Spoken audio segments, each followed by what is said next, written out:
नमस्कार, स्वागत है आपका द प्रिंट में। इस समय हम राजस्थान के आमेर कॉन्स्टिट्यूंसी में खड़े हैं। ये वही कॉन्स्टिट्यूंसी है जहां से भैरव सिंह शेखावत जी चुनाव लड़ते थे और एक चीफ मिनिस्टर के रूप में उन्होंने राजस्थान को सर्व भी किया।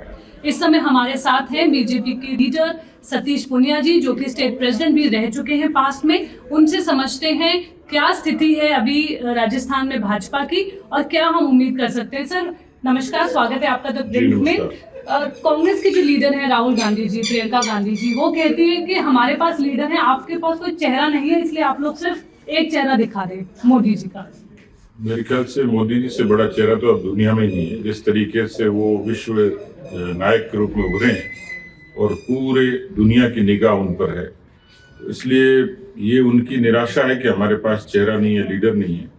कभी वही कहते थे प्रदेश के बारे में कि बीजेपी के पास लीडरशिप क्राइसिस है, आज वही लोग खुद मुख्यमंत्री कहते हैं कि बीजेपी के पास 1 दर्जन दावेदार हैं। मुझे लगता है कि पार्टी की स्ट्रेंथ है कि पार्टी ने समय समय पर लीडरशिप डेवलप की है। ये कमी तो कांग्रेस के पास है, जो केवल एक खानदान तक सिमटी रही और नया नेतृत्व तो आया नहीं, जिसके कारण लोगों को उनको नीति और व्यवहार से देश की जनता ने नकार दिया।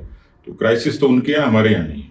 सर अभी आपने यहाँ देखा होगा कांग्रेस का मैनिफेस्टो भी लॉन्च हुआ है। किस तरह आप लोग काउंटर कर पाएंगे उनकी जो पूरी 7 गारंटीज हैं, उसको बीजेपी कैसे काउंटर कर रहा है? देखिए 2018 में उन्होंने जो शब्दों से कहा उसको पूरा नहीं किया, चाहे कर्जा माफी के नाम पे, चाहे बेरोजगारी के नाम पे, चाहे कानून व्यवस्था के नाम पे, चाहे अर्थव्यवस्था के नाम पे।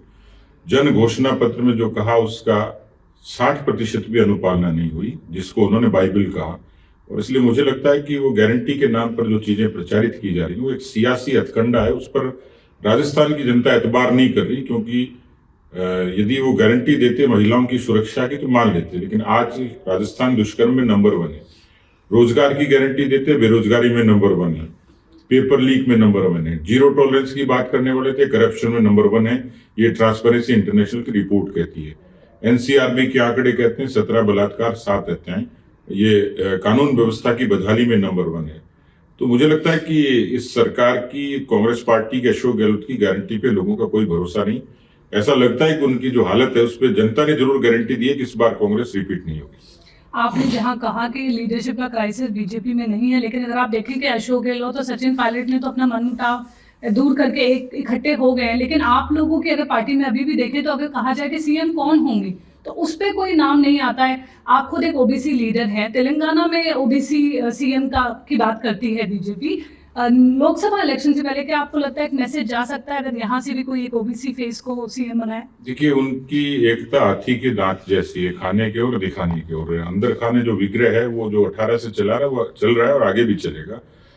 हमारे यहाँ किसी तरीके से मुख्यमंत्री पद को लेकर कन्फ्लिक्ट नहीं है। पहली बात तो प्रधानमंत्री जी ने साफ तौर पर कहा कमल का फूल जो हमारा चेहरा होगा, हमारा फेस होगा।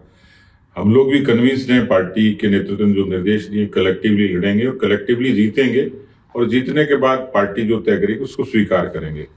रही बात पार्टी केवल एक वर्ग की नहीं है, सबको समाहित करती है, अनेक मौकों पर अवसर भी देती है। इसलिए मुझे नहीं लगता कि पार्टी में किस तरीके से किसी सोशल इंजीनियरिंग को लेके कोई कॉन्फ्लिक्ट है। समय आने पर इन सारी चीजों का प्रश्न का उत्तर भी मिलेगा। लेकिन भारतीय जनता पार्टी जो कहती है कि हम सर्वस्पर्शी और सर्वव्यापी हैं, इसलिए एक तबके की पार्टी नहीं, पार्टी सबकी है। सर पेपर लीक की आपने बात की, ये एक मुद्दा है जो आप भी काफी उठाते रहे हैं। अनएम्प्लॉयमेंट का एक मुद्दा है जो आप काफी उठाते रहे हैं। तो अगर आपकी सरकार आती है तो आपके पहले क्या कदम होंगे? देखिए पेपर लीक नहीं होगा पहली बात तो, और जिन लोगों ने पीछे पेपर लीक किए उनको बख्शेंगे नहीं। उसके बारे में संकल्प पत्र में हमने कहा कि एसआईटी गठित होगी। जितने करप्शन के मामले हैं, जितने पेपर लीक के मामले हैं, जो नौजवानों से जुड़े हुए मसले हैं, उन सब मसलों पर जो गफलत हुई है, अराजकता हुई है, उसके खिलाफ एसआईटी कार्रवाई करेगी और सख्त से सख्त कदम उठाएंगे।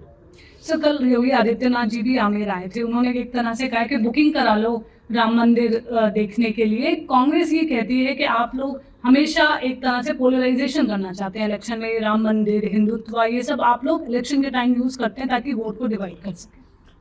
देखिए राम आस्था के प्रतीक हैं, इसलिए कांग्रेस को लगता है कि वो सियासी मुद्दा है। हमारे लिए आस्था का प्रश्न है, और वो आस्था ऐसी जिसमें 500 सालों का संघर्ष था, लाखों लोगों का बलिदान था। इसलिए कांग्रेस को लगता है कि हम राम के नाम पर वोट मांगते हैं, लेकिन राम प्रतीक हैं संस्कृति का, सनातन का।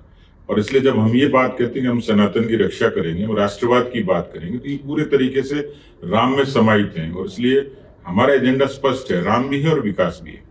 एक वेलफेयर स्कीम को लेके गहलोत काफ़ी बात कर रहे हैं, जो इस बारे में बोल रहे हैं कि हमने काफ़ी सारे वेलफेयर स्कीम्स लोगों के लिए ऑलरेडी अनाउंस कर दी हैं और वो धरातल पर हैं, तो जो स्कीम्स ऑलरेडी हैं उनको छोड़ के कोई क्यों जाएगा? तो आप उसको कैसे काउंटर करते हैं? देखिए, सब कट कॉपी पेस्ट जैसा है। मोदी जी के आयुष्मान को इन्होंने चिरंजीवी में बदला, जो प्रधानमंत्री गरीब कल्याण अन्न योजना है उसको इन्होंने अन्नपूर्णा में एक तरीके से बदलने की कोशिश की, जिसके सिंपल फेल हो गए।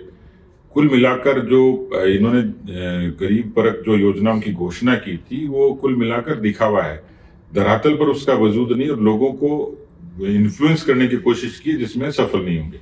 सर, हमारे साथ बात करने के लिए बहुत बहुत धन्यवाद। This is Neelam Pandey reporting from Rajasthan with Manish show.